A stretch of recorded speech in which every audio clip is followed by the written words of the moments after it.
I feel like you're not staring at me. You're just looking. I'm just looking. Look at this TV above me a little bit. Then look We're back live, down. ain't we? Oh, we're definitely live. Yeah.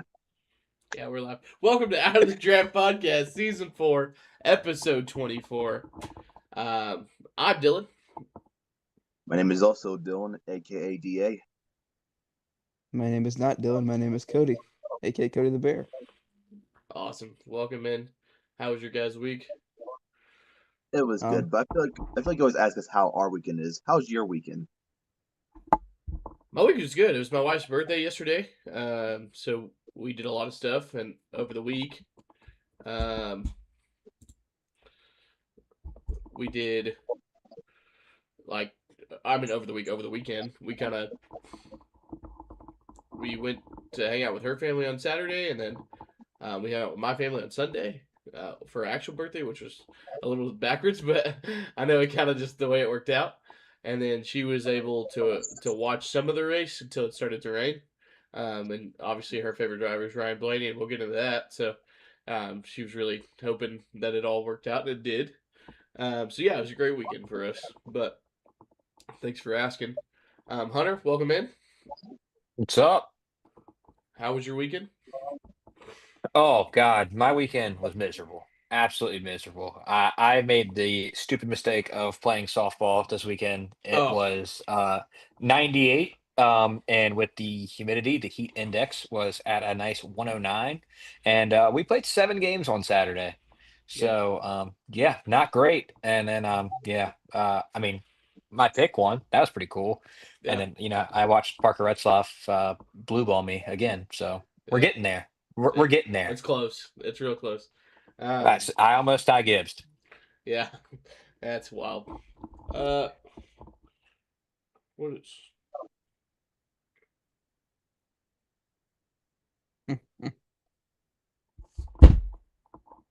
I messed up the title.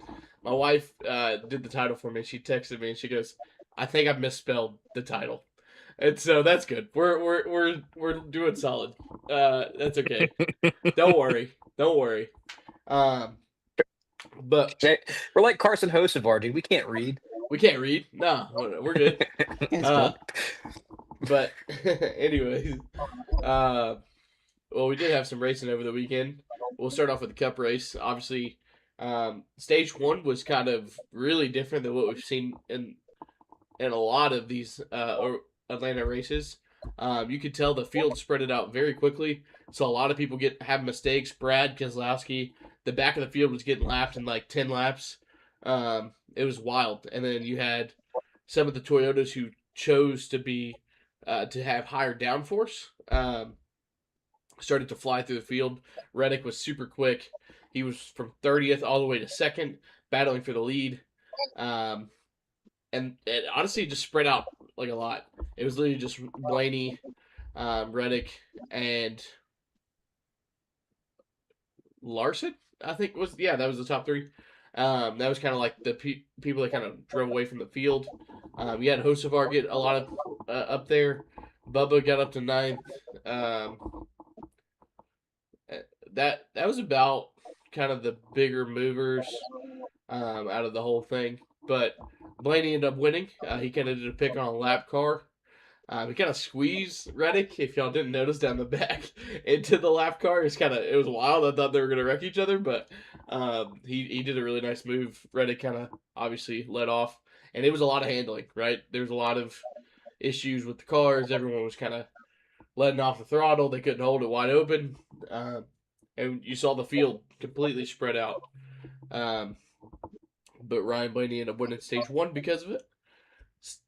Stage two, about 30 laps in, we had a red flag for rain, but the racing started to feel more normal, right? Everyone worked on the car at the end of the stage. Everybody was in a huge pack. It felt super normal. Um, and everybody just kind of bunched up, moving left and right. Bubba, Hocevar, Blaney, Reddick was just passing for the lead, like back and forth, back and forth. It was exciting. And then we have rain. And so, and then that kind of put us in a 3 hour delay. And then we started the race back up. It started and it was wild. Like it went to 3 wide racing for like 10 rows, like right away as soon as the restart happened.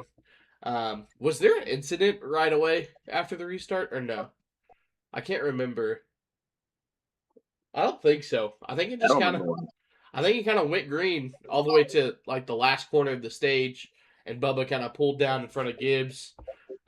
Gibbs didn't, he was in the gas coming out of the four, and just kind of gave him a bump, and that spun Bubba, and then that was the only like incident that we had at the time for caution.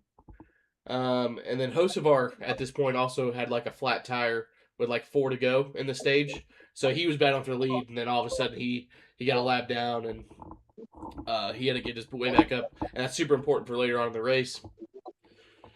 Ryan Blaney wins stage 2, so he swept the stages already. Started off really good. Now, when the stage caution happens, Reddick, Blaney, and all them, they um, they think or their pickers sucked. They went straight to the back. Like both of them were kind of like 15th to 19th, so they were in traffic for the first time all night, um, from battling from the lead. So you got to see like who kind of had what, um, and they just methodically worked themselves up. They didn't really push. Now Reddick pushed really hard, but Blaney kind of just waited till the tires kind of heated up and he started making his way through. But yeah, and then we had Larson spin, right? Um, and then I'm trying to think what else happened. Other at like Larson cleared himself. Yeah, then Larson cleared himself, caused a huge accident, which eliminated Chase Briscoe from advancing in the in-season challenge. So Chase Elliott automatically got moved forward, and then I mean that was pretty much it. And then we had at that caution right before that with Larson spinning, we had about after the top 10 all take tires, and you saw the people with tires they were moving like SVG. He took 2. He made 3 wide moves all through in the field. He was trying to make everything happen. Ross Chastain was moving through the field. Uh, I do want to comment about something that I heard on Chase's radio. I don't know if y'all heard about it, but so he was pissed at Larson and Byron because there was every chance that they could push him after he was making a 3 wide move, and they went underneath him or with someone else, and he was like, "You got to be kidding me! We all have 4 tires. Like if we work together, we go through the front." Which whatever. I mean, I get his frustration, but like I think that they were just trying to get clean air. Honestly, that's what I think was trying to happen. But he was so pissed over the radio. So that's just a little added to why he didn't move forward from his fresh tires. He was getting put 3 wide consistently. He couldn't really move forward. And then Bubba Hocevar finally up front. Green white checkered happens. Hocevar takes the He's outside.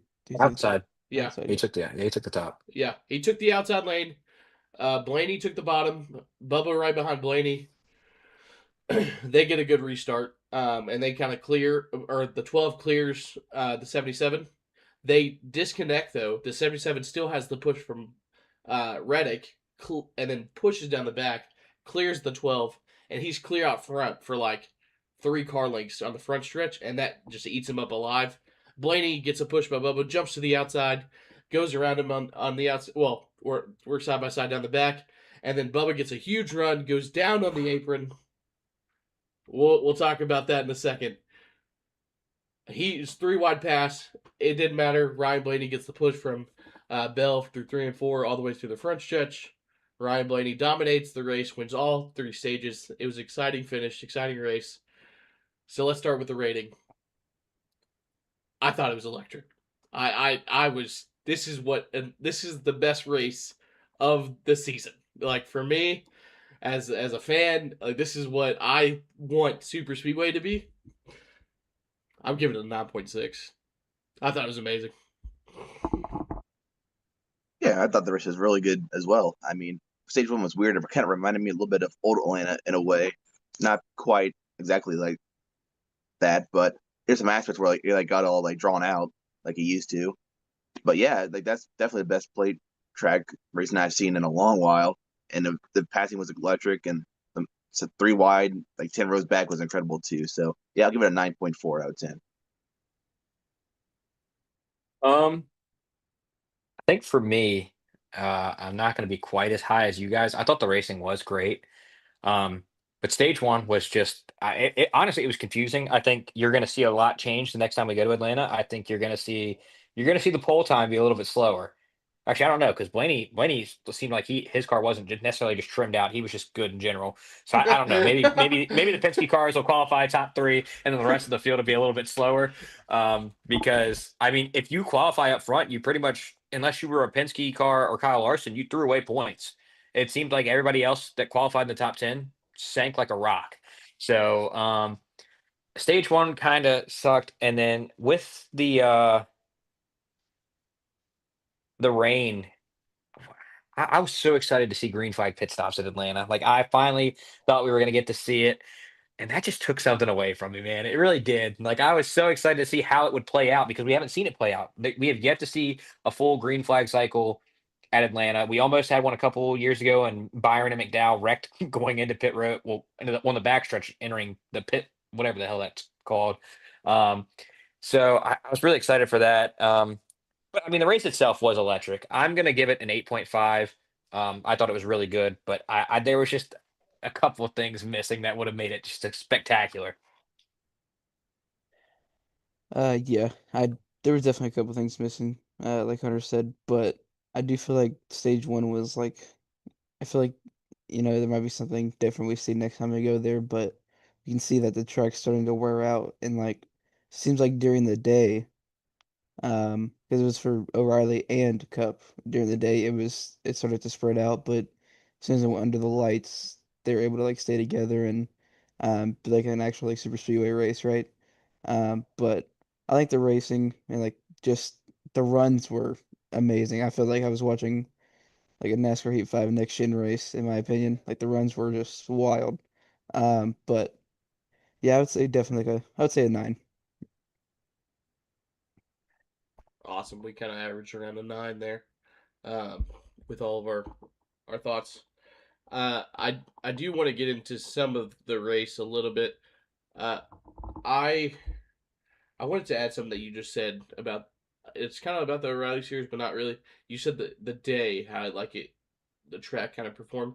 Oh, this is what stage one kind of reminded me exactly what they hoped the 550 package and the Gen 6 looked like. I think that's what stage one reminded me of, in the Cup race. Is that's what they hoped it would be, drafting down the straightaways, kind of handling in the corners. So I think we saw what NASCAR wanted, about 5 years ago, but or six.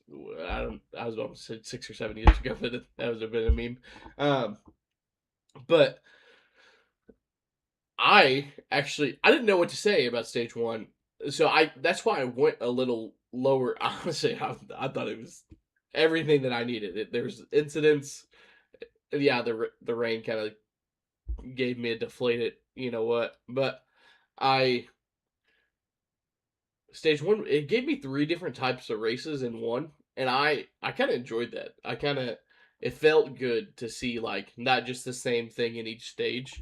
And I feel like that's what we have now in today's world with stage racing is we kind of see the same thing stage one, stage two, and then you just add an extra pit stop in stage three, right? Like that's kind of like the vibe that we get, and to see the different style, it kind of reminded me of like a Coke 600 with day to night. You saw different cars do good things and bad things or whatever.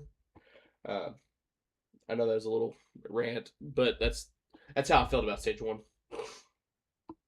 Um, Now let's get into Bubba's penalty. All right, so he goes under the yellow. All right, I want to I want to hear y'all's thoughts, and I'll say my opinion. It does it for one. The question is, does it uphold? And then, do you think it's deserved? DA, you can start.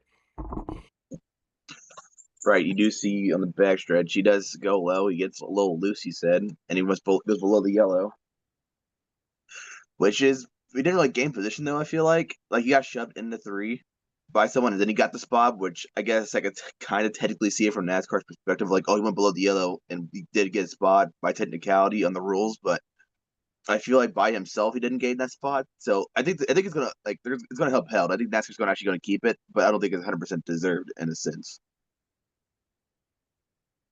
So I agree that he did get a little loose making the move. You could kind of see, in my opinion, just from like the views that I've seen, I thought he got a little loose. I think he jerked the wheel a little too hard trying to make the move, which is understandable. You're going for the win. Um, and he technically didn't advance his position based off of that move on the backstretch. Like I agree with DA, he got pushed into three, which gave him the spot. But he was below the double yellow when he got beside Carson, which kind of altered the finish of the race. And I think that's why the penalty is deserved. I think it will be upheld as well. Um, I think had he gotten beside Carson, like had he been to at least his quarter panel and then like something happened where he got loose and went below the yellow, like he was already inside, I think did 2311 has a real argument and a real case to be like, well, this is what happened, this is why it happened, yada yada yada. That he doesn't deserve the penalty. But I think for the simple fact that he was below the yellow when he finally reached the inside of Carson Hocevar is why the penalty is deserved. Um, I don't think he necessarily had 100% control of his car at the time. But I also don't necessarily agree that he was braking to give the spot back. I think he let off the gas. You could hear him let off the gas, but I think that was to get the car back stable. It wasn't because he was giving the position back. So I think it's a deserved penalty, and I think that it will be upheld. All right, Toyota Glazer, let's hear your opinion.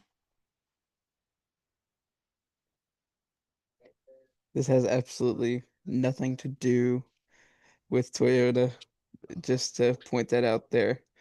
Um, Okay.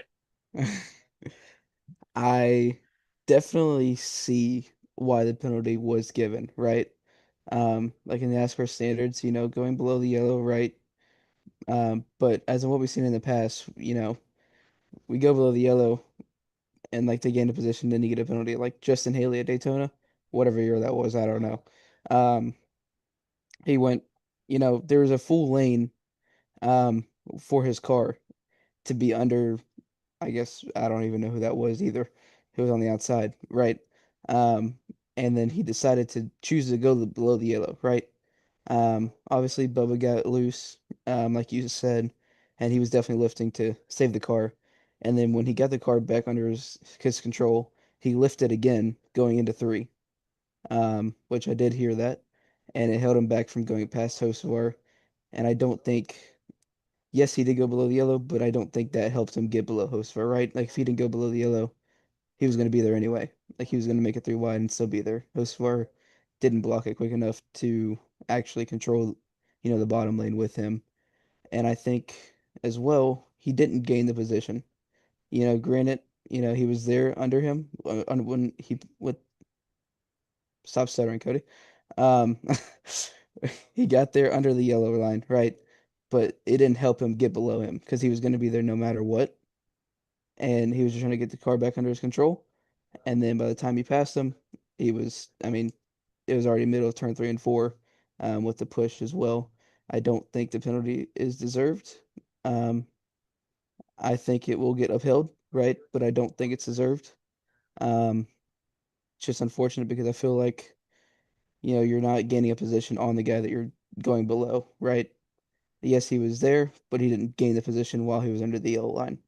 Like, for example, Justin Haley did. And then we even had earlier in the year with Austin Hill going below the apron. It wasn't at the finish, but at Talladega, he went below the yellow apron. The yellow apron, I don't know why I said it like that. He went below the yellow and did not get a penalty at all.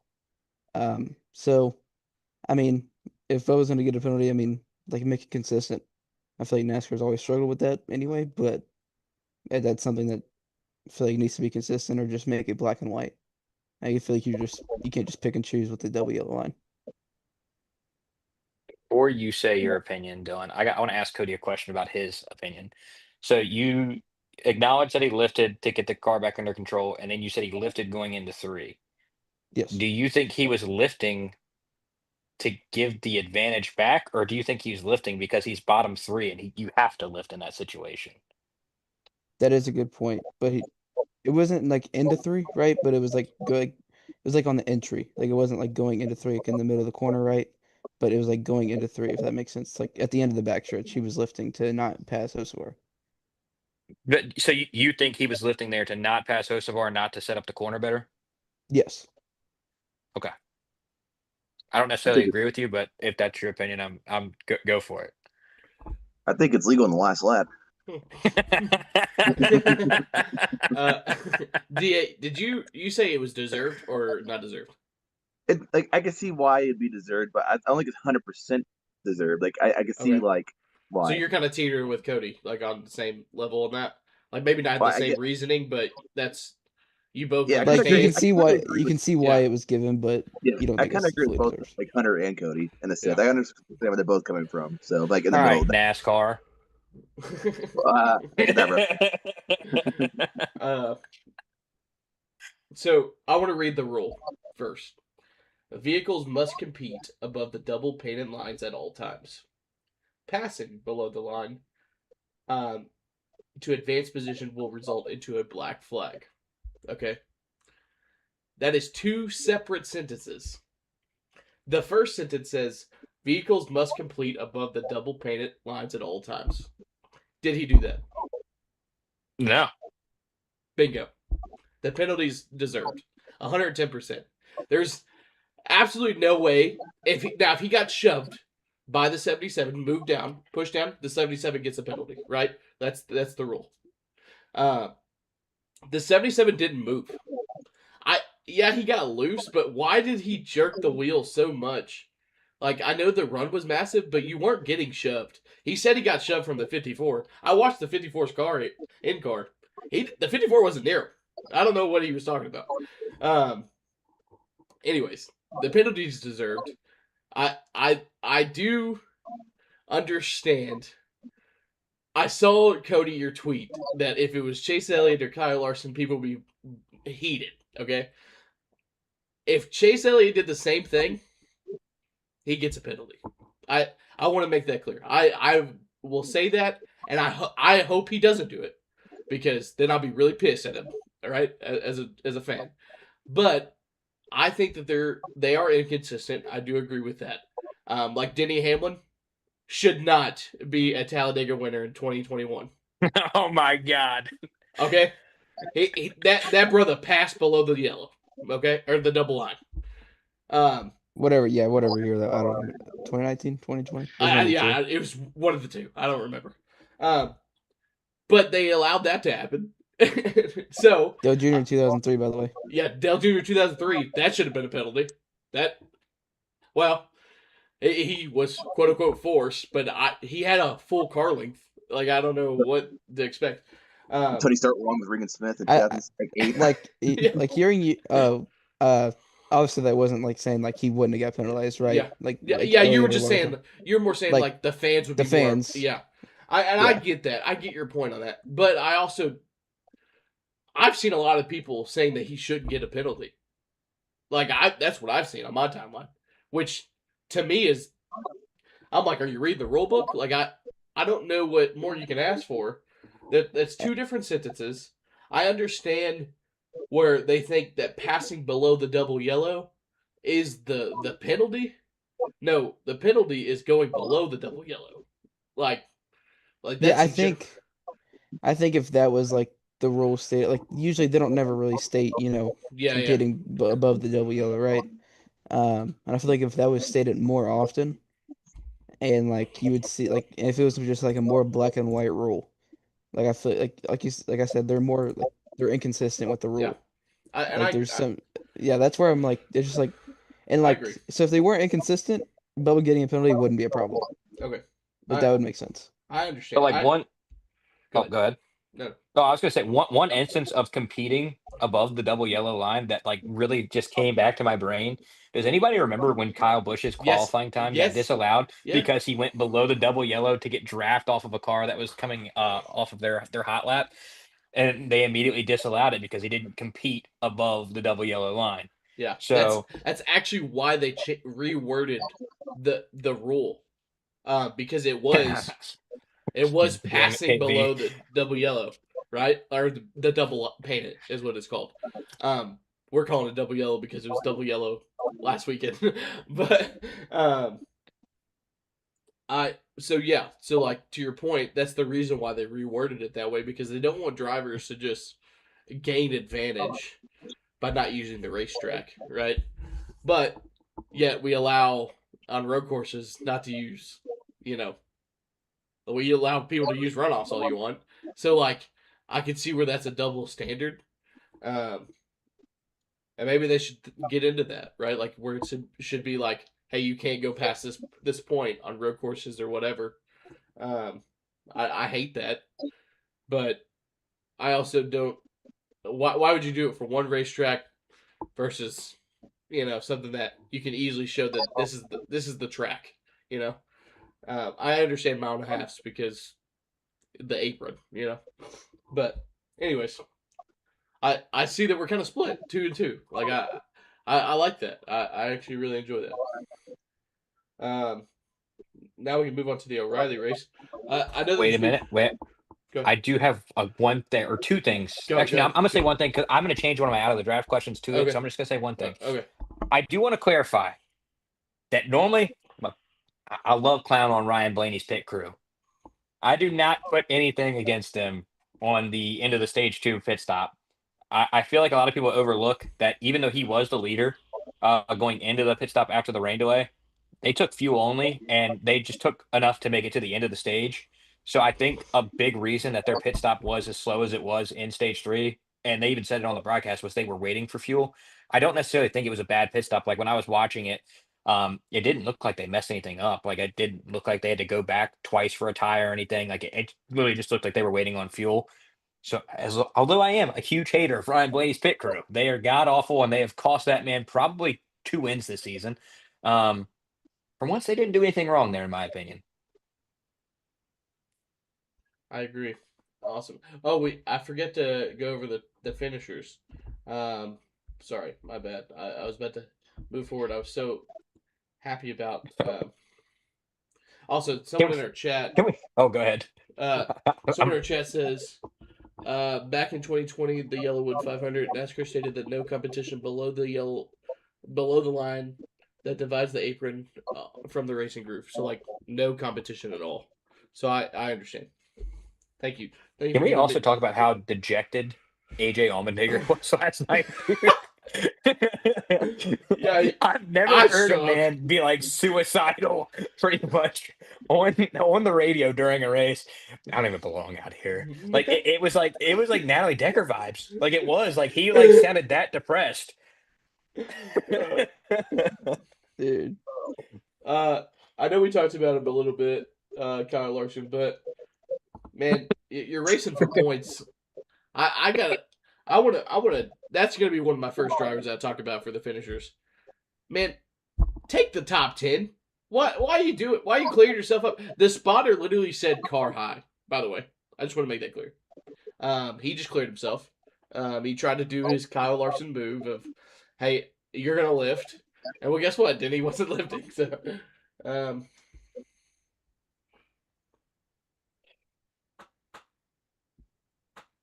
Kyle, anyways, Kyle, Kyle. and then my second thing I want to talk about Shane Van Gisbergen. Like, this is like one of his best oval tracks on the circuit right now. He's super aggressive and he's really fun to watch. Was him and Reddick into it like on pit road? Because I went to bed right after the finish. I heard like there was like a spat. Was that real or no? I mean, I could imagine Reddick would be pretty frustrated on that second to last lap in turn 3. I mean, I understand Hocevar's like kind of going to take an opportunity if it's there, but I mean that was a pretty minuscule gap, and I mean he made it work, But I can understand why Reddick would be a little upset. I don't know if they actually got into it, but it is believable if they did. I do know. I mean, they were talking on pit road. I don't know if they were like mad Yeah, at each other or anything. Um, I but I will oh, say there's this video I seen that someone said Reddick's build really got me dying over here, and I was like, dude, you gotta be kidding me. Like you see him sitting next to SVG, dude. It's wild. that's hilarious. Da, who's your finishers? Who you got? Of course, I gotta go with the man Carson Hocevar, dude. Started back in like what 32nd after that flat tire, and then he drove like all the way up, all the way up to first place in the last lap. I mean, he unfortunately didn't get it done, but you just having fun out there. He's seeing cutting crew, just laughing his ass off. It was hilarious, man. He's awesome. And let's see if I can find someone else who struggle. Oh yeah, Brad, dude. Brad is, whew, buddy. He's stinky right now, man. He needs to figure it out. He was above the cut line not too long ago. Now he's just like far out there now. So I don't know what's going on, but geez, I think they might need God at this point. um, for me, I'm going to talk about the winner, Ryan Blaney. I mean, an absolute dominating performance, sweeping the stages, winning the race. Almost a max points day. Missed out on the 1 point with the fastest lap because Cody Ware was just the fastest car all day. And you can't make it up. Um, but I think that's like realistically like the first dominant performance we've seen at a super speedway since like the SHR days of like when they could gap the field. I mean, Penske's always good and they always run well at super speedways, but I mean, Blaney's car could just do whatever it wanted and whatever he wanted pretty much at any time. So extremely impressed by him. And then another guy I want to touch on, Austin Dillon. Great run, seventh place, finished seventh in stage one. Was competitive all night. He was kind of right there at the back end of the top 10. It seemed like the whole race. So a really good race from him. Dylan, can I ask you who was your second one? I know you said Larson. SVG. Okay. Um, well, I will. I'll also say SVG as well. I think. I mean, just looking at him on Super Speed, he's just. I mean, it's aggressive, like you said. It's amazing to watch. He just takes runs, doesn't care in the world. Um, and if he causes a wreck, then I mean, he causes one. But he usually makes takes smart runs. He doesn't make it four wide, like Chastain did, or anything like that. But and then I want to go with another one is Bell, Christopher Bell. I mean, this man just loves finishing second. Um, I'm sick of seeing it. But he's had some great runs, especially after the broken wrist and after San Diego, because I mean at Sonoma we thought bro was cooked, and then I mean I think when he finished top 10, right, somewhere around there, and then he just had good runs since then. So very impressive for him. Obviously, you're having to control the wheel with that broken wrist, like you're having to turn the car constantly, and especially when you're getting tight or something, or when you get loose. I mean, like those little wiggles can those can hurt. But I think that's who I want to go with for my second one as well. Awesome. Thank you. Can we Uh, talk about Sorry, I didn't mean to cut you off, but can we talk about Bowman? He started fourth today, or yesterday, and he just sunk like a rock and just sat in like the 20s. I don't know what his problem was, but yeah, not. he did say under the red flag that his car was really bad. Um, and so I guess they went for high. I, I hate the fact that Hunter just unpaused his camera and just smiling. Yeah, I mean, it's Alex Bowman, dude. yeah, yeah. I don't have much other than that's all I know. No, I'm I not doing it to be like rude, but like I'm just saying, like he was up there at fourth. I was like, maybe you have a good run. Yes, like last night. No, you just was garbage. I was like, oh man, it yeah just. He also got eliminated from the in-season tournament, which I'm sure we'll talk about later. yeah we will. I wanted to highlight Ty Dillon for a second because he has had no power steering for 2 straight weeks. Um, did y'all see that interview that he had with his Yeah, calluses on his hands? yeah. Um, that is wild. So him finishing 20th, that's pretty impressive. So just want to shout out him for a little bit. But yeah, so we move on to the O'Reilly race. We can just talk about the rating instead of going into full detail. There's not much to talk about in that race. Yeah, me and Cody watched it. We disagree. It sucked. It was horrible. Yeah, I'm gonna go ahead and say it's a 2. Like that race was awful. Like I felt angry after that race, because it was just so. It felt like a fear league race. Like it was so bad. Like I thought I was racing against like the 17 every lap. Like I know that doesn't matter to any of the people watching right now, but like it was bad. Like I did not like it. And usually I would. Stage 1 was good. Like when they actually were running green flag racing, I enjoyed it, like it was good. I feel But like me and Hunter just thought of the exact same moment. I just want to clarify for the people watching, when he says the 17, like imagine Carson Hocevar and Ross Chastain's aggressiveness with Cody Ware's driving abilities. That's what we're talking about when we say the 17 from we Fear. have 4 live viewers, and so I'm excited to see what they had to say about that. 34 car didn't turn, dude. He did not It turn. is. But anyways, tell me Came your down, rating. dude. Tell me your rating, DA. What you get? All right. First, I want to say, as a Cup Series assistant for Fear, that was funny. Anyway, yeah, dude, that race was horrible. I mean, yeah, like you said, stage 1's pretty good. Like when they're racing, it was actually it's kind of good. But then like every like 3 laps is a wreck. It was just annoying. Like there's no flow to it. I'll give it like a 1.9 out of 10. Honestly, it's a 0. They tried to take my dog Parker out. They tried to hold him back, and they couldn't. All right, they couldn't. And then he gets up front, gets to second place, and nobody wants to help Parker. Nobody wants to help Parker. All right, Parker's a lovable guy. All right, he hasn't made any enemies. Help my dog Parker. He should have a win, and for that, it's a 0. I'm tired of seeing that 7-car win. I don't know if I can go with a 0, but it's definitely low. Yeah, that race was one of the worst things I've ever watched in my life. Never felt so bored watching. Like, don't get me wrong, I kind of enjoyed stage 1, like somewhat a little bit, but after that it was just straight dog water. Um, but for KB 0.8. That's real. Let's go ahead and highlight some finishers here. Awesome. I just want to say, there's only been 2 races that I can remember in my life that like I wanted to end. Yeah. Saturday night was one of them. Yeah. The other one was the Nashville race a couple seasons ago when we went like 8 overtimes or whatever the hell we went to. Oh Yeah. my goodness, Yeah, dude. I was so ready for that race. Joey's Yeah, championship Joey won. season. Yeah, phenomenal. The only reason why he won the championship was because of 8 overtimes. Sorry, that frustrates me. First person I want to highlight actually is Brendan Poole. Like he was leading coming to the white. He made a really bad block. I mean, it wasn't a block in a sense of like that's why there was an accident. He just should have just stayed low, instead of covered the top on the 87. I think he would have had a better shot at winning. But Brendan Poole, he's like the best underrated driver in that series, like in a sense of making sure he gets his car to the finish. And the next person I want to highlight, Jake Finch.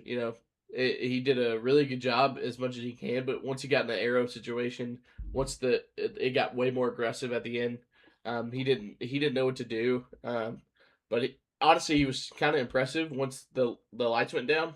He was kind of moving through the field, but he just needs to understand like the aero push in the car, and he wouldn't have got wrecked there. So those 2 guys I wanted to highlight. All right. So first guy I'll highlight is Garrett Smithley with a 6th place finish, dude. He survived the chaos and he got a great result out of it. So good on him, Ain't nothing And better another than one, Gase and a Smithley, baby. yeah. And who else want to highlight here? I guess I'll highlight Jordan Anderson for making a 4 wide and absolutely killing the middle of the pack. So good on you for tearing up your own team's equipment and the middle of the pack. So good job, buddy. Props to him for taking the blame though. Yeah, he immediately said, guys, I'm sorry. Like he sounded so upset, and like I feel bad for Jordan because he's pretty underrated when it comes to super speedway racing. He's in contention all the time. Uh, Still I remember the still remember I the day when Enfinger absolutely walled him going to the line for the yeah. Truck Series. Uh, I really like Jordan Anderson and his team. I think they do with what they got. I think they do a really good job. So that's really funny to hear the team owner be like, "Dang it, Dang it, Go- guys! I'm so sorry. I tore up $1 million Oh race dang it! car. Dang it. Sorry, guys. You have to fix that shit. I mean, I think we already know where the first one's going. The dude Yeah, just continues. The dude just continues to perform. Like I, I genuinely, I'm going to say this, and you all might be like, "Oh, Hunter, you're crazy." If Parker Retzlaff was in a junior motorsports car, he would have 4 wins right now this season. that's not crazy to say. That's I'm not just crazy saying to say. he would have 4 wins this season if he was in a junior motorsports car. The I think he dude definitely just won Coronado. he's I think he him. definitely won that. He had that. He's him. And then the other guy I want to touch on was Nick Sanchez, kind of in the part-time schedule in the 87 car. I thought he ran really well. Ran up front towards the end. Was really impressed. Um, kind of hope to see him in like a full-time situation here next season because I think talent-wise he definitely deserves it. yeah, I could see him going to like an Alpha Prime car or something like that. Like Or I he feel could just like take that. He could take that Viking Motorsports car once Parker, leaves it. yeah, Because that's true. we got to get him in top tier equipment. Yeah, once Parker goes to the 7 next year. I'm all for it, dude. Allgaier's talking about retiring, and we need a successor. And there you go. Put Retzloff in the 2 or the 7. He's cooking. He's cooking. Um, Cody. but yeah, I'll definitely agree with Sanchez. I mean, he's just super talented. I mean, we've seen him. Well, I guess yeah, it was last year when he won it. Atlanta, I guess. Yeah, I mean, he did a super good job holding off the field in that race as well. And then, I mean, you just see him. He's ran top 15, top 10 in both the races that he's ran, or I think it was only 2 for the 87, pretty sure. But he's ran super good. But you have guys like Patrick Starpoli who took his ride because of sponsorship and self spins. So yeah, money. The other guy I want to point out is Kyle Sieg, the GOAT with the top 10. Um, we don't really talk much about him, but I feel like we talk more about Ryan more than Kyle because we never really see Kyle have the best equipment out of those cars, right? But I think Kyle does a pretty decent job for what he's given and right racing for that is his brother, right? Okay, yeah, but Kyle Sig is my second one. Awesome. You'd think Starpoli would be good because he's the eye doctor, but Yeah, you just can't see. no. That's why he's a I doctor didn't, for it. I didn't know he was John Cena. Well, you can No. actually see this guy He can't very see. clearly. Like Mm. imagine a blind guy walking up to John Cena. Like, what is that? Is like a double negative so he can actually see him, or is that like a I think the world just explodes if they get in contact with each other. yeah? I know that just like took Bro, a huge turn. that Yeah, that was like a Hitch Blunt moment right there. yeah. That's some like drunk shower thoughts. Like I just literally thought about it. Like it was. Are you drunk? Are you in the shower? I'm I mean, gonna I'm have to not after in this whoa, podcast. I'm not in the shower. This is not gone sexual podcast. Okay, we're I not was putting just that. gonna take a shower, bro. Whoa. No, I'm talking about me. He said, "Are you in the shower?" By the way, so my wife got this as a birthday gift. It's like a it's like a plush toy. It's got like little udders in it because it's like a cow or whatever. And I've been playing with it the whole time we've been talking. And so if it so it just got me like thinking about because when she showed me a picture of it that she got it from her coworker, I said, "Yo, that's big odd nipples right there." Man, listen, I don't know if it's appropriate to be playing with your udders on stream, bud. But hey, Yeah. go ahead. All right, we'll move on to the truck race. That was a wreck fest as well. I didn't get to watch it. I don't have a rating. I just know that there's a lot of incidents because I saw the highlights. Um, I mean, I'll just give it a 6. That's kind of what I just remember it as from the highlights, so I could be wrong. Right. I didn't watch it either. All I know is that Thomas Annunziata did not make it to the finish with his car on fire. So I was Sure. giving it a 6.7 out of 10. I didn't watch a single lap. Didn't watch the highlights. Yeah, that's all I got. Give I a hate to break random it. number. Give a random number. 1 to 100. 1 to But I don't- 100. Yeah. Just who cares? You do the funny. You do the Do the other funny. No, we'll give it a 1 because 100 minus the goat is 1. Yeah, that's a good one. Yeah, I like that. I like You that. should, yeah. Go ahead, Cody. But I hate to break it to the podcast. I didn't watch single laps for the last 10 Yes, dude. Yeah. We're an but NASCAR all I know, podcast, by the way. Welcome We're to Out all of the Draft. More like out of the news. That's what we are. Grant out of the chicken loop, finger more like 1. it. That's all I know, dude. Yeah, in I finger. do also, I want to say, Cade Honeycutt. I wish I didn't hear DA about could do that. it, but I know what I want DA to do, but we're live right now, so I can't do it. I'll do it. Okay, I don't care. Cade Honeycutt. Ass. Anyway. Yeah, we got highlights and finishers. I do want to highlight Landon Lewis. I mean, he's been impressive on these road courses in the truck series. I would like to see him in like a really top equipment, see what he can do. Do y'all know what happened to? I know he got in a wreck, but do y'all know what happened to the guy who dominated the race, Lane Riggs? Like I know he got into that big incident on the front stretch, but like why was he a lap down? I feel like he didn't get involved that much. I know that. I mean, I know. I don't know who wrecked who. But I know Cade Honeycutt ended up going around, Okay, and then it involved Lane Riggs, and Okay. and he was just stuck in the back. That's all I know. I got you. I guess he had a lot of damage, but it didn't look like it from the highlights. But yeah, that's 2 guys over the highlight. I guess I'll go with Parker Kligerman in the 77, getting a top 5. That's a good result. We all like Parker Kligerman over here. And I was gonna say, this race wasn't good because Cole Butcher got 11th. So that's all I gotta say about that one. What does he even do? What does he even do? He gets 11th on a road course. What else have they done? Honestly, yeah. I don't even know how to highlight anybody because I don't even know if they ran well, if they just got lucky. But Just take Grant. That's easy. I mean, Hey, Grant. top 5 for Christian Eckes. Yeah. Good for him. And Hey, where did Christian start? I saw that. That's why I picked him.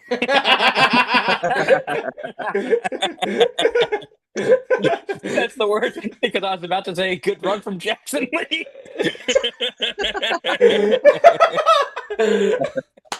By the way, Goodness, 13 is what we were talking about. It's an inside joke.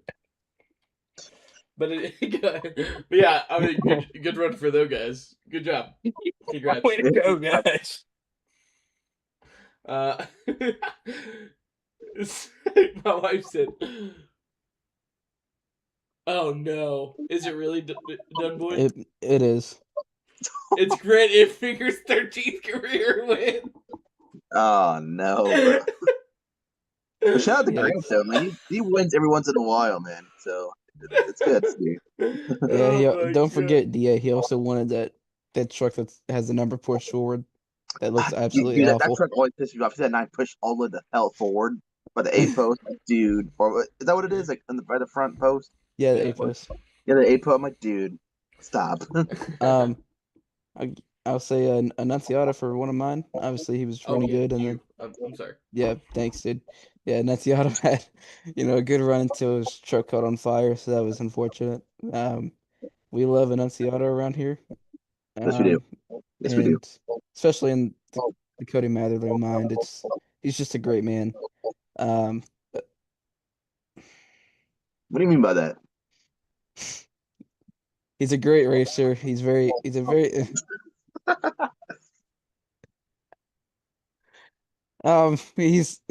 nice dude. That's all that matters. Okay, we're just gonna move on. And then I'll give it to Andres Perez. He's always running good at road courses. Um, yeah, he's cool. Great. Yep. Awesome. Yeah, I think this is so far the greatest podcast ever, right here. All right, let's go ahead and get into the points here. All it Yes. takes is the meme boys.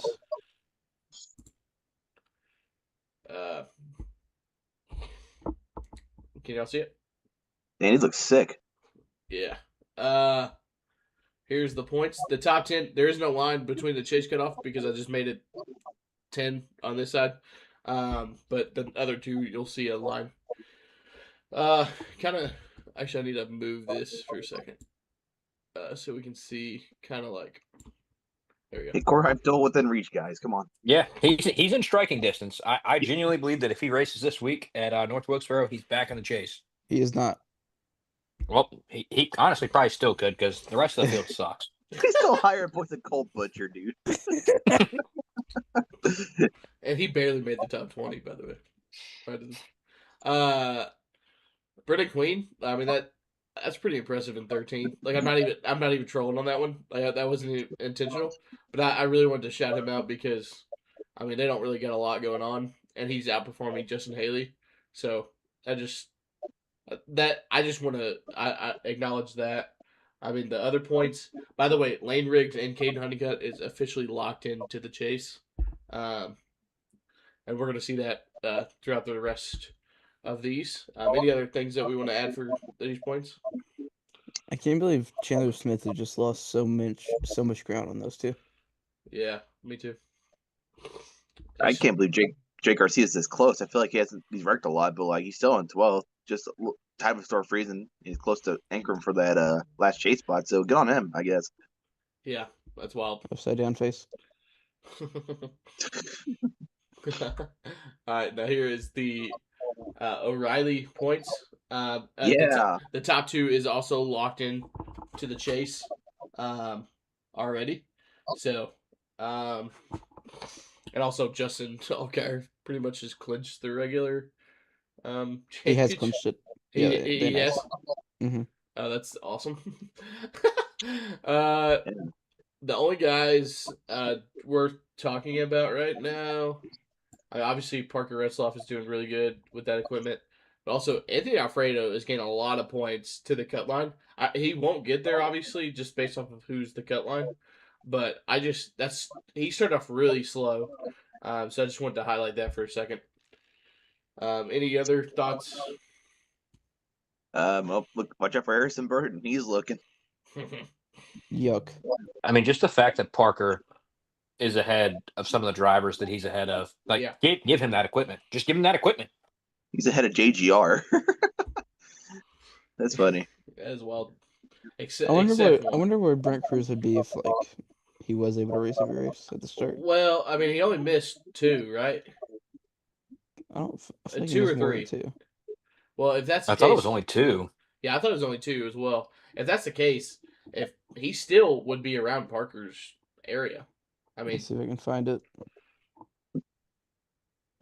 Because he was able to race Coda because it was a road course. Was Vegas? Did he race at Phoenix?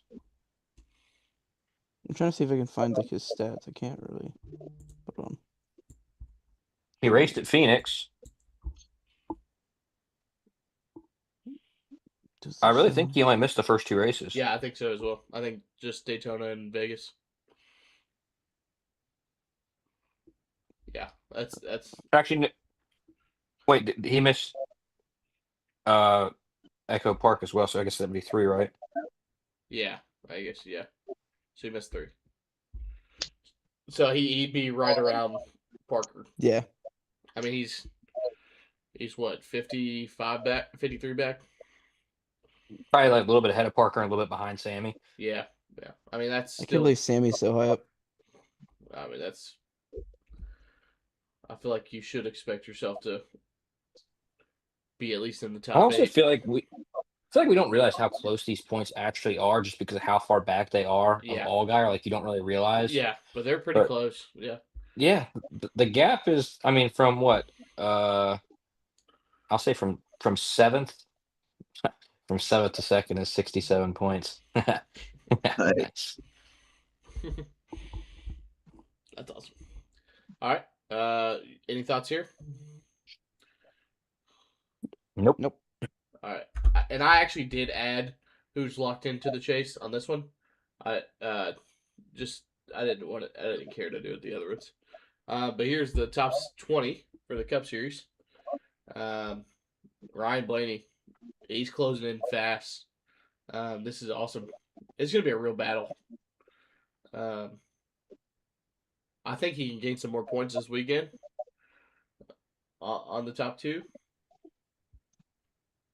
Any other Yeah. thoughts?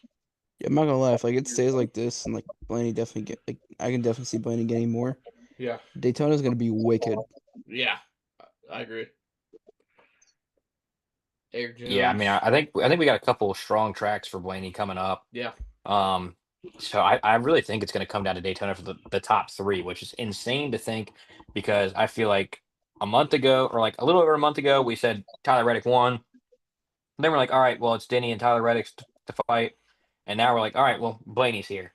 Yeah, I And know. realistically, Ty Gibbs is closing in too. I think Ty Yeah. Gibbs is performing really well. I mean, at 126 points, I mean, he's 2 really good weekends away from all of a sudden you're talking, oh, it's a 4-course race. So, Yeah. Hey, Eric Jones is 16th still. Bang. Yeah. And that cut line gap it's close. I mean, that's I remember when we were talking about Logano not making the chase. I mean, SVG has to really make sure he gets stage points within the next couple of weeks because he could easily be out if he doesn't. I feel like Cinder one of too. my bold predictions at the beginning of the season was that Austin Cindric was going to be the only driver in the big 3 teams to not make the chase. Yeah. And I mean, with the Bowman situation, that kind of ruined that take. Right. Yeah. Honestly, I mean, it could still happen. Yeah. There's some talent tracks coming up, so Cindric might be in trouble. I don't think it's gonna happen with yeah. The downfall of Brad Keselowski is crazy. Got to be studied, dude. It needs to be studied 100%. It's wild. Hey, Carson's 20th. Golly. Yeah, I know, but I don't even know how he's 20th. But he was 26, like literally 10 races in. Like he was bad. He's getting a lot recently. I mean, he still has a chance. I mean, I know it's pretty far off, but like, if he somehow makes it in, that comeback would be insane. Obviously, he's not contending for a championship for that position, but yeah. Also wanted to read this comment that we have. I personally wish Hocevar should have won. I'm fine with Blaney winning though. Yeah, Hocevar had a shot. It would have been cool to see. I'd like to see his next winning celebration. I wonder why Christopher Bell chose to not push Carson Hocevar. Yeah. Well, any thoughts here? We can move forward. Nope, I don't think so. Nope. That 5 car, stinky. Crazy because like if he stays right there, like he still like has a shot to win the championship too. It's wild. Yeah. The way Like, he's racing this season, no, he doesn't. I mean, if he turns it around and like keeps it in that spot around like 5th or 6th, then I'd be like, I don't know. Yeah, The only thing he's turning around is the car and the grass. That is a good point. That is a good point. Christopher David Bale, he's 4 years old. That's what my wife said in the chat. I think Hocevar should have won if Bubba didn't do that. What he did and swerved out. Carson needed that push. Yeah, he just was trying to win for himself. A bunch of Toyotas up there. They weren't pushing his ass. Yeah, I mean, you gotta think. Hocevar has so many enemies. There's no way he's getting a push, buddy. Now especially with the Toyotas. Bro's got enemies with Toyotas. I want to say this: if Bubba doesn't get below him, I think Hocevar clears Blaney in 3. Yeah, I agree. I do think if he gets obviously if he gets a push. I don't even think he needed a push. I think I think Hocevar would have either cleared him or he would have walled Blaney, and Yeah. Christopher Bell might have won. So Or he would have finished second still. Yeah. Here's the in-season challenge. This is not ours. This is what's live. So next week at North Wilkesboro is Gillen and Elliott. Blaney versus Bell. Thoughts? Watch out for Gillen. He's looking. Telling you, man. we took Elliott and Blaney for our championship, right? Yeah, that's who we took for our championship. Yep. At least we got that going for us. All right. I actually think that's probably where it's going to end up. Probably. I mean, Bell's really good at North Wilkesboro, We though. chose the wrong answers, got the right result. Bill is, he is super fast in North Wilkesboro. So that check for $1 million. Yeah, this is gonna be a huge battle. Elliott just needs to just perform. They don't need to have any mistakes or get in an accident. It only makes sense if Bill wins this weekend with the commercial. It has to. We need to have that happen, dude. It'd be funny. Christopher David Bell. He's 4 years old. Now we can go into some of the news and ratings. There wasn't a lot of news this week. Not much going on. Obviously, Cindric doing a throwback to Rusty Wallace. That's the biggest thing. Prime and TNT wants to have more races. They want to stream more races. Both of them. They're actually disappointed since they see the ratings that they've gotten. They wanted to do more. Fox responded to that, actually. They said that our main focus is to grow the sport. So if they feel like that they can do that, then we'll see. But I know it's a really odd thing for that person to say. She was an executive. I don't know what her actual role is at Fox, but so that's really funny to hear. The ratings for the TNT broadcast at Chicagoland was 2.1 million views on the Cup race. I could not find the O'Reilly viewership, but it's fine. Probably 1.4. Probably. But yeah, that's all the news that we had. Anybody else have anything? No, I still can't believe the Fox wants to grow the sport thing. Are you serious? You have them grow the sport? Have you seen the production you've done these past few years? You want to grow the sport? Yeah, come on. I'm really confused on that wording. I mean, obviously, I mean they're corporate, right? So they're gonna say what's best for their sport that they're showing, right? But if they actually care about growing the sport, then they would give Prime the Daytona 500. I'm just kidding. Nobody's giving the rights in general. The sport. No, I'm just joking with that. But yeah, there is other news. Well, yeah. Oh, yeah. Carson Hocevar. He's got a girlfriend. Oh yeah. Really? Yeah. Is it official, or is it just like friends? He flew to Atlanta to watch the race. I mean, that's true. I guess. Yeah. Oh, my wife. She was also there for last weekend. I think she was there last weekend as well. Yeah. And that song stuck in his head. Yeah. For last post. Yeah, that's wild. Yeah, he's. Are we chalked though? He gets bad. He's 6'5". Come on now. Yeah, he's 6'5". Yeah, he's but 6'5". But can I be for real? Like that is not his type of girl. Like all the girls that he's like said that he's like trying to like talk to you or whatever. Obviously, we've only heard. Yeah, bro's into the blonde chicks, bro. Yeah, but he got some brunette right now. I do want to ask about Carson versus Zane Smith here. I don't know. Is that any of your questions this week, Hunter? Yes and no. Okay. It's not about their beef. It's just about like other beef in general. Okay. So first off, do y'all know the comments that was said from Zane Smith and then what Hocevar said in the pre-race? Right? Zane's only talking because it's free. Come on now. Like, I may be biased. I may be biased. Okay. It's funny though. It is hilarious. But we saw the end result of last night. Come on, we know who got the last laugh. Okay. we saw the last laugh of Red because Zane Smith just absolutely loosened it to the inside wall. Don't worry about it. I think. Good.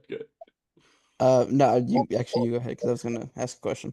I think it's so wild how crazy Carson Hocevar is. Like the fact in the pre-race on live television, he's like, "Yeah, I'm not afraid to throw down."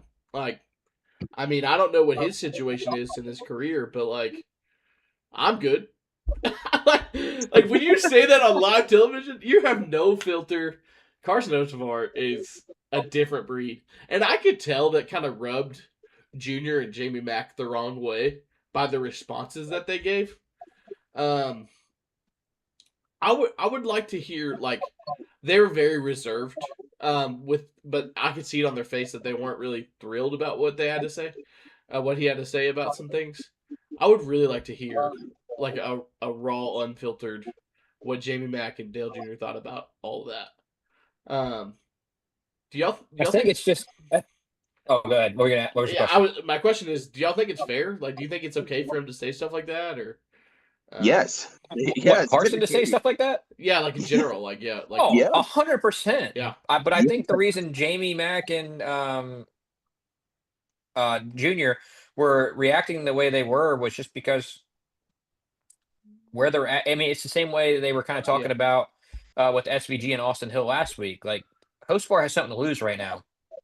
Zane Smith doesn't. You're approaching the chase. yeah, Now probably isn't the best time to make those comments. yeah, Um, you don't really necessarily need to make enemies going, about to go into the chase.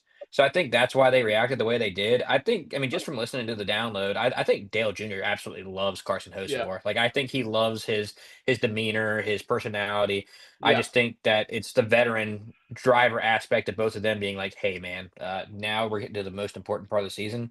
Maybe you shouldn't troll as much. yeah, Um, but Dude, I mean, Hocevar, I think it's 100% fair to do what he did and then or say what he says and all this stuff. And then the social media, dude, like yeah. his Instagram story had me in freaking tears, dude. The no free promos when like it was a TikTok and it said Zane Smith's name and he covered it and said no free promos. Like that had me in freaking tears, dude. Then he's like, yeah, we're gonna have to go to marriage counseling. Like, I'm like, bro, just he's so unserious. Like nothing about this dude is serious. They're about to restart the race and he's starting first and he's like trying to remember the name of a song. And like even his spotter, like just like they have 100% bought into who Carson Hocevar is at Spire. Like he played the song for him. Like the spotter played the song for him over the radio. It's like, there you go, extra motivation. And like Hocevar's just laughing as they come to the juice cone. Like I absolutely love what they have going on over there at Spire.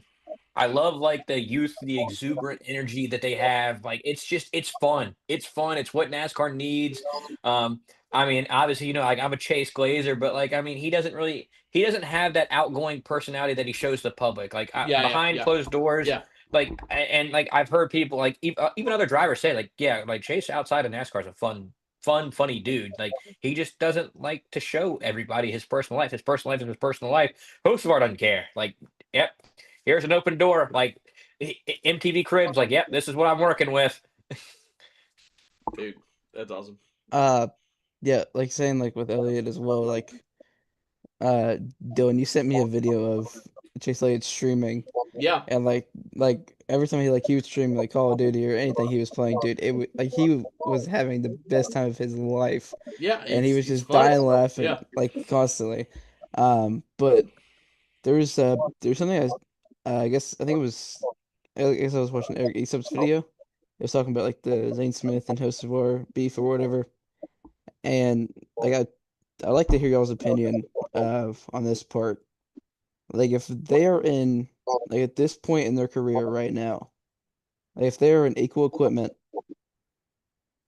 who's performing better? Because you look at the start of the year with when he was in Spire, in the 71, the start of the year was rough, but when he actually started to understand the car and was running better, their average finish was around the same when they were in the equal equipment. So you look at Zane Smith performance now, and he's in front row. Obviously, their cars ain't good as Spire because you don't. You look at Spire with Chris Gapard, right? You get that extra a little help, right? But I think I wonder what y'all think. Like who outperforms the other, like in equal equipment. Like if they were at Spire together right now, like who is outperforming the other? You can say I I love kind that of can't. question. Yeah, I I kind love of that can't. question. I can't believe this is a question. To be honest with you, like I get like Zane Smith. Well, I don't know about that, but I don't know. I think Hocevar definitely is better than he is. I'd say. All right. I don't think it's crazy to say. I don't know because you see Zane absolutely self spin himself like 3 times the past few weeks. Like they do at Michigan. He did at Michigan. He just did it last week for no fucking reason. Sorry for my language, but I don't know. I don't. I mean, I think Zane's like decent, but I don't think he's Hocevar good. I'm sorry. I I don't know if I You want to know go. what Zane has? I don't know if I want to hold on. I don't know if I want to go last or if I want to go now. Go. Just go. Just talk. Yeah, just go. I'm So really I feel yeah, like so Zane's getting a lot of disrespect right now. I don't like it. yeah, so obviously Host 4 has cup win. More cup. I don't know. Is it more Cup Series experience now, or is it the same amount? I'm not sure. Um, but you look at that experience. Obviously, Host 4 has the win. The better team that he's running with. Spire has the help. With Chris Gabehart coming over, like that's obvious. Like there's no shot that's not real. Like bro, that man having JGR stuff definitely helps, right? Obviously, it's a different manufacturer, but the Truck Series, Zane Smith, that has that man Hocevar beat in every aspect in the series. There's no shot you can say Hocevar is better than him when it comes to the Truck Series. I didn't say that. He, Did I say that? no, That he's better than no, the series? no. But I'm saying, like in general, I think you look at Zane Smith, he shouldn't get as much disrespect as he should, right? Um, Well, he's earning it for being a fucking idiot. Sorry for my language again. Jeez. I don't know if he's being an idiot. I feel like he's He's kind of not being being an real. idiot. He's just going against Carson Hocevar. Like if he was beefing with any other driver in the field right now, people would be like, Zane's got a point. But it's because Carson Hocevar is so loved and a lot of people are on his side. Like, I mean, don't get me wrong. Like I think what Zane said on the podcast with Taylor Lewan or whatever, where he said like I wouldn't say all of Host of Our fans, but I would say 75% of the fans do really remind me of the dude off of South Park, like the online troll. But I mean, Host of Ours is a troll. But it's his personality. It's funny. It is what it is. But like I said, like I think if Zane Smith was beefing with Ty Gibbs right now, he would be like, yeah, Zane's got a point, or like Ross Chastain, because Ross Chastain and Host of Our are very similar. If he was beefing with Ross Chastain, people would be like, yeah, Zane has a point, but it's just because he's beefing with Hocevar that people are going to side with Hocevar because he's a more likable person. He's a more likable personality. He's more fun. It's easy to agree with, but I don't necessarily agree with your take on like Hocevar. Like you made it like sound like it was like clear as day that Hocevar is better than Zane Smith. I wouldn't go that far. I think Hocevar is very talented, but I think Zane Smith is a lot more talented than people want to give him credit for. I mean, his accomplishments in the Truck Series are extremely impressive. Um, he's been close multiple times now. Well, I wouldn't say I mean, like 1 or 2 times in the Cup Series to getting a win. Almost won at Nashville, the crazy race with Logano. Um, and then he had a streak where he was running very well. And realistically, I think he had a car capable of competing at Pocono had he just done the selfish thing and saved his car and wrecked Denny. But he kind of took a different approach and made sure not to wreck anybody else and took himself out. So I mean, it was a very similar incident to what Chase had at Michigan, where I mean, he probably could have just wrecked himself, but he tried to correct it. And sorry, Seabell, walk it off. But it's just I don't think Zane Smith is as bad as people are making him out to be. I think he's at front row, and you see what his teammates are doing, and he is outperforming his teammates week in and week out. I mean, Noah Gragson was 2 laps down in stage one last night. Uh, Todd Gillen only survived because Bowman wrecked. Um, Zane's a lot more talented than people give him credit for. I think if front row had anything figured out right now, he would be a lot more competitive. I agree with you. I think he definitely is better. I think he is good. I don't think he's terrible, but I just think, in my opinion, comparing him to Carson, I think Carson is better. So do you genuinely believe like if we put both of them in Spire cars right now, like where do you think Zane Smith would be in the points if he was in a Spire car like that? If he was in that 7 car, where do you think Zane Smith would be in the points right now? I would say probably around Suarez, like a little bit below, maybe. Not much though. I think Zane Smith in a Spire car is potentially right above Hocevar just for the simple fact of if he was in better equipment, running up front more often, I think he would be more consistent. Hocevar is going to be flashy. He's going to, maybe win a race or two here or there.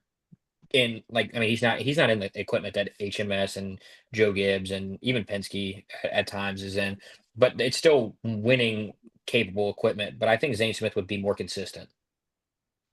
I see your point there. I can. Right before we get into our questions, I'll finish this off. What I want to say is I think that Carson Hocevar is more talented in a sense of speed. I don't think I think he is a genuinely faster than Zane Smith, but I think Zane Smith has way better race intelligence and race craft, so that's where it gives him the edge. Okay, does that make sense? Do you understand my point on that? So I don't have to go in further for that. I agree with Hunter. I think he would actually be above Hocevar in points based off of his race craft, and I that works in today's points. Last year, Carson Hocevar makes it go higher than Zane Smith. Does that make sense?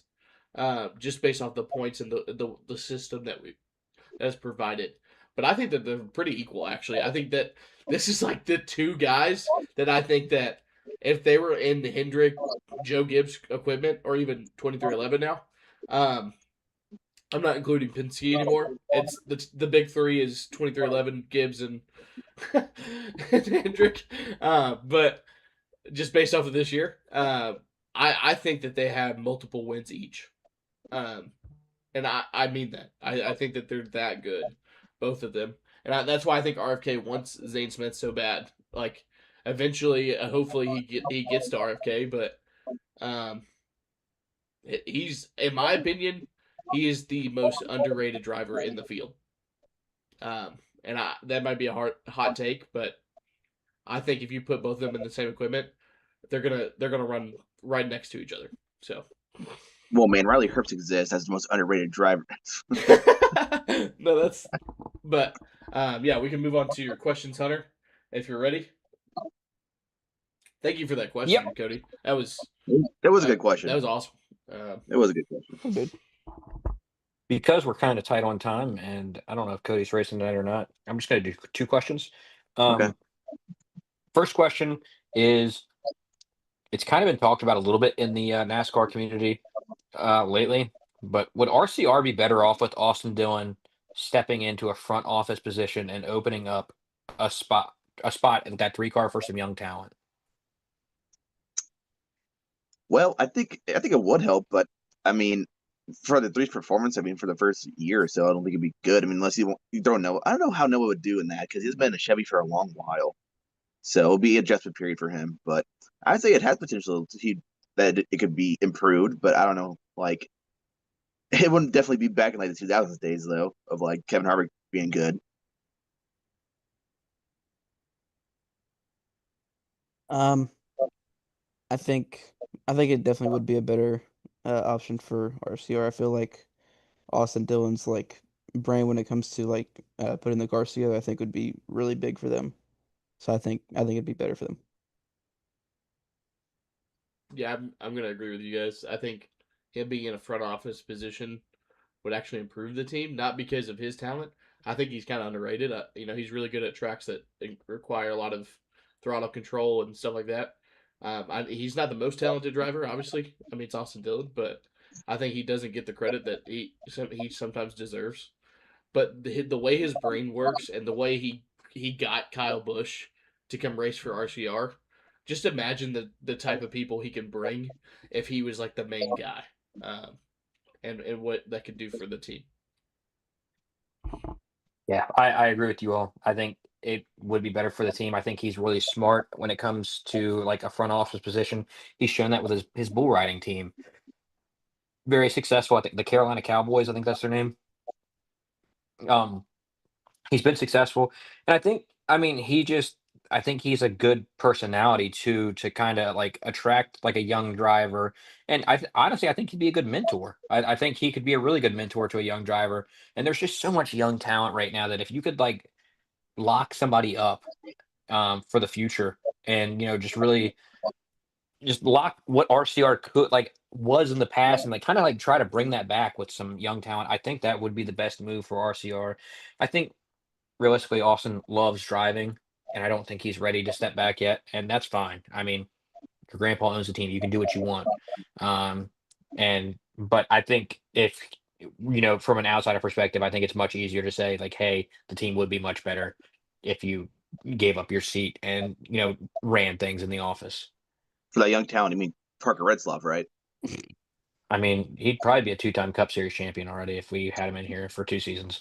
Uh, Okay, DJ. This guy, some people don't deserve opinions, okay? But yeah, the issue is I wasn't serious about mine. He is. um, my second question, we kind of talked about it a little bit. Chase being frustrated, and we saw Kyle Larson just kind of refused to work with anybody last night. So if HMS worked half as good together as Penske does, would the field have a shot at super speedways? I'd say, uh, I would say, I don't know because I feel like because Byron and Elliott and Larson, like they can be up there in the field. Bowman can also get up there too. I feel like it'd be kind of a no, to be honest, because how tough it is, how good those Hendrick cars are usually are on super speedway type tracks. I don't like. I wouldn't say like obviously everyone has a shot like to win, right? Like any team that you are on, but like I feel like throughout the whole race, I feel like Penske's gonna have them over no matter what. I feel like the way they can find each other and work together, like they stated before the race, I think it was Blaney that stated it.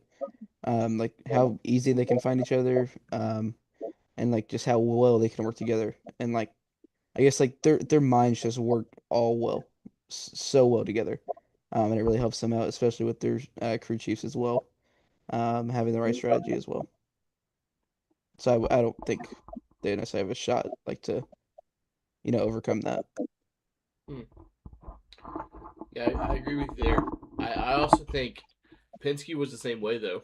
A couple of years ago, Penske was very frustrated that they wrecked each other just to give McDowell the Daytona 500, right? So, um, and that changed the mindset changed.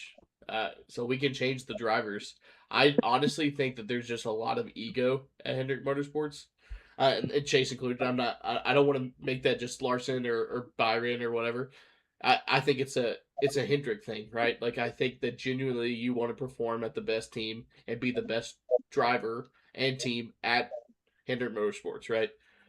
Um, I think that's the issue. I think if they actually humbled themselves and if they tried this thing that I would encourage Hendrick Motorsports to do, I think if they ran side by side the front two roads, obviously you can't make a third lane at Daytona Talladega, right? Until the end. If they did that, they would dominate the race. Like actually. Because the way they can push each other, like they know exactly how much they can handle. And when they do work well together, or when they do work together, they work well together. So I wouldn't say that the team would be, or the field would be, it would be harder for them to make it to the front because I think that they have enough understanding what it takes to push and whatnot. So yeah.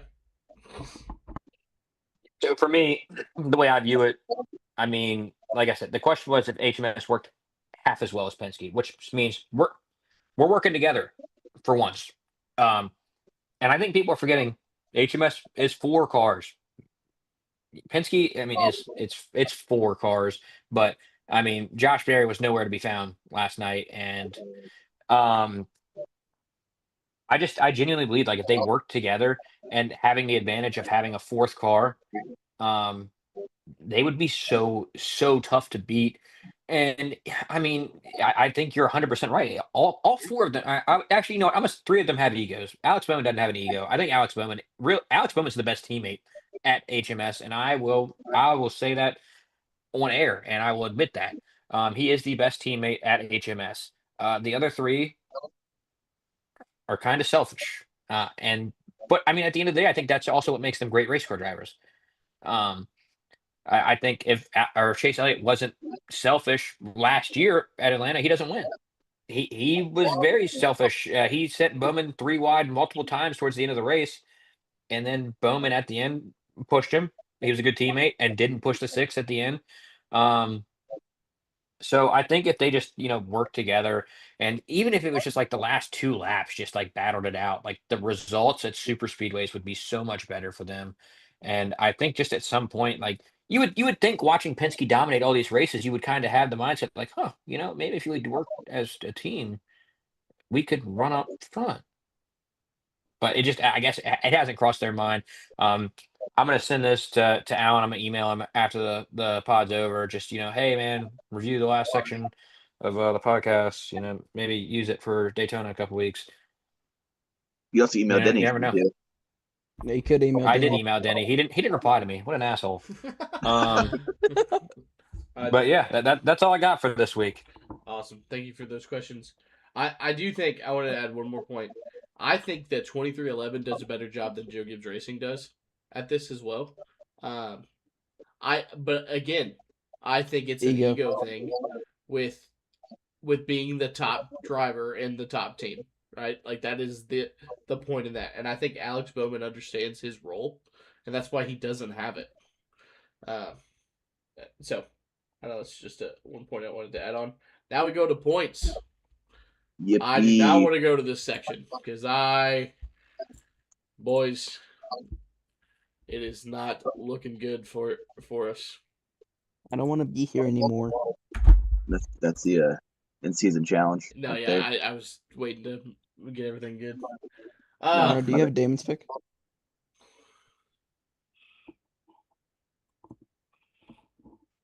Hello? Well, Denny did reply, but it was an auto response. That sucks. Oh. What did he say? What did it say? The auto response. I appreciate your note. Thanks for watching and supporting me and the number 11 team through the good races and the bad ones. I hope to see you at the track soon, Denny. Don't put Denny at the end. It wasn't you. It literally says auto response. What'd your email say? Can you read that, or is it I don't think I said anything too crazy. Let me. Yeah, well, I want to know what you said. I don't think I said anything too crazy. I did not Kyle Larson it. I can say that. I said, That's good. Hey man, I want you to know for a long time I hated you. I'm a chase sexual, but I've grown to hate your driver more because he wins too much. Yes, I know people hate greatness. That's why you are easy to hate on for many. But I hope you and Reddick choke the lead respectfully. Good luck the rest of the season. That's funny. That's a hell of an email. That's good. Y'all see the points here? Yeah, we see who's in first. Yeah, Hunter grew a lot. Yeah, I did. Yeah, second is minus A bag. DA, you're minus 9. DJ's minus 13. I'm minus 18. Damon's minus 23. And DCD all the way down in the dumps. Minus 27. Damn, dumb boy, you suck at How this. is bro minus 27? Yeah, you suck at this, dude. Pack it up, buddy. Pack it up, Chief. So we can go on to the truck race. It'll be on Saturday. I won't go through all the things. Who's going to win, DCD? I know you're in the chat. He's typing it and he's about to say it. Just type it in. Yeah, I don't know.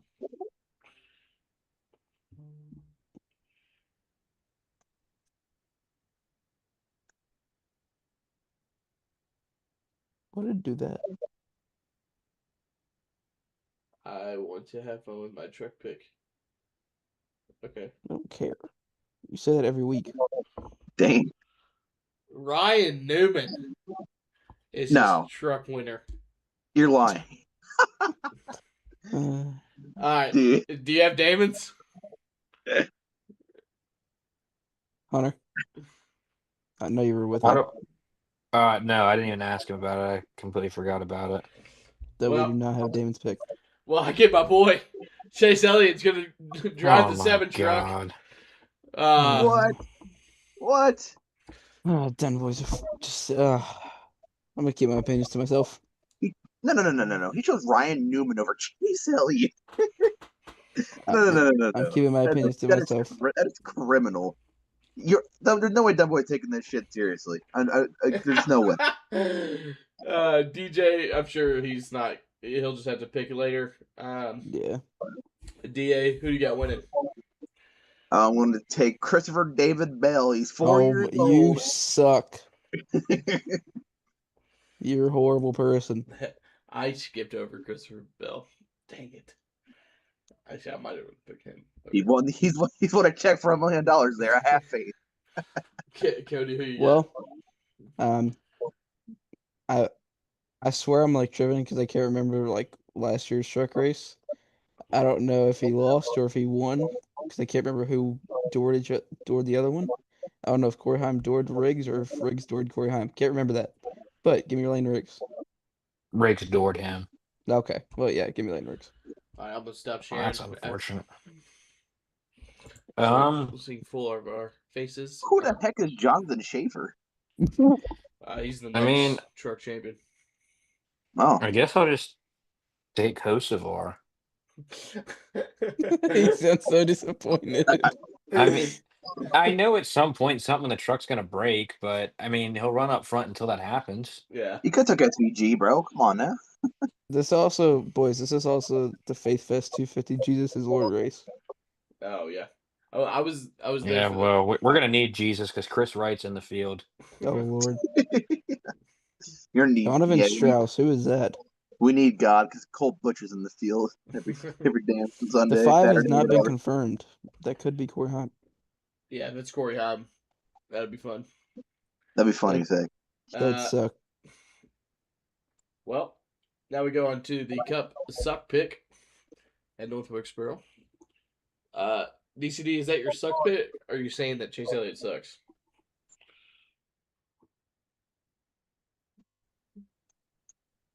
I'll give him a second. It doesn't matter, so I'll just say my suck pick. Actually, he gave Kyle Busch a punch a couple years ago. He's gonna suck. Ricky Stenhouse. Okay. He picked Noah Gregson to suck. Oh wow, and Gregson. Wow.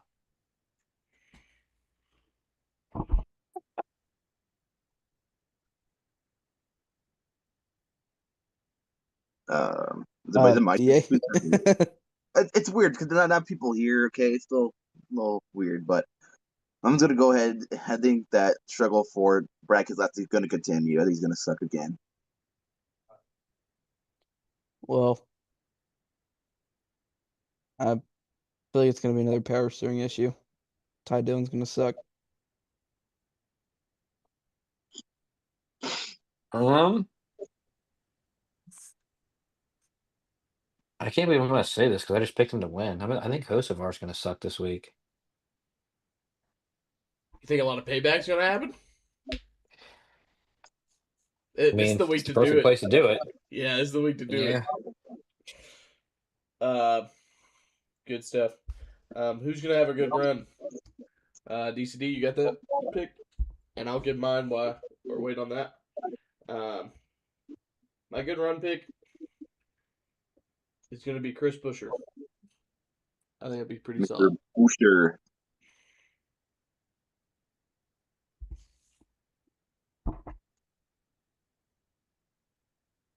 Okay. I'm just Bowman. gonna go This is a ahead. good run. Yeah. I'm gonna go ahead. I'm gonna say Michael McDowell has a good run. Well, it's kind of funny with y'all's reactions with what Dunboy said for a suck pick. But I think Noah Gregson has a good run. That's interesting. Um, I think that you know what? Call me crazy. I think Connor Zilch has a good run this week.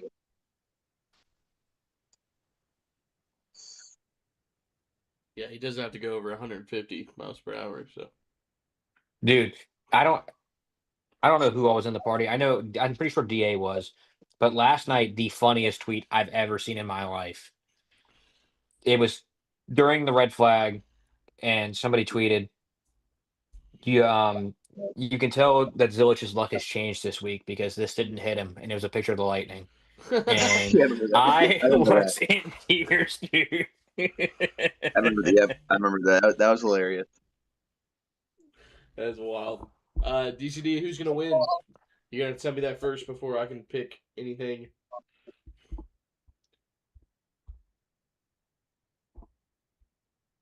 Anybody takes my pick, I swear on everything holy. I also will say my good run of Eric Jones was correct, by the way. Yeah. He did finish 5th. People's bad run of Kyle Larson was correct too. DCD says Oh. Ryan Priest is going to I win. hate you, Dunboy. There's no way. There's literally no way. He takes Ryan Newman. As soon as I seen Ryan Priest, I knew that was Hunter's pick. Hey, buddy. Did I Like, how do we Okay. snipe that? Did I pick Priest already? Dude's 27 points back, hasn't made a good pick all season, and now, oh yeah, Ryan Priest. Step on a Lego. Did you get Damon's win for Cup at all? He probably didn't. No. Him and I didn't talk a lick about NASCAR. Okay. Well, it's okay. A lot of what we said cannot be said on stream. It's okay. I'm taking the last week's winner, Ryan Blaney. Okay, that's fair. That's a good pick. I don't have a lot of people left, but according to this chart, I have a good person I see who I'm going to take right now, who has really good success here. I want to take Joey Logano. DA. You gotta be kidding, dude. What There's I no do? way we're sniping that right now. First it was dang. Dunboy sniping Brees. Now you're sniping Legato. Jeez, dude. Ah, that's tough. Okay. Well, I mean, this track does take some of that, traction control talent. So give me Austin Dillon. Before I Actually, make my pick, how many races do we have left in the regular season? I think 6. Let me double check.